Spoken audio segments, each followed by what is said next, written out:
Abstract classes act as partial blueprints for other classes. They define shared structure and behavior while leaving specific details for subclasses to implement.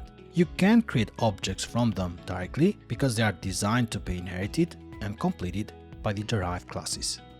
Mark a class as abstract using the abstract keyword. The abstract methods inside these classes have no implementation, just the signature. Any class inheriting from an abstract class must implement all the abstract methods or be abstract itself. Think of the abstract classes as contracts that say all shapes must have a getArea method, but each shape calculates it differently.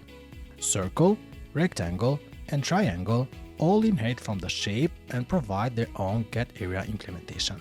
Use abstract classes when you have common code to share across child classes, but some methods must be implemented differently by each one.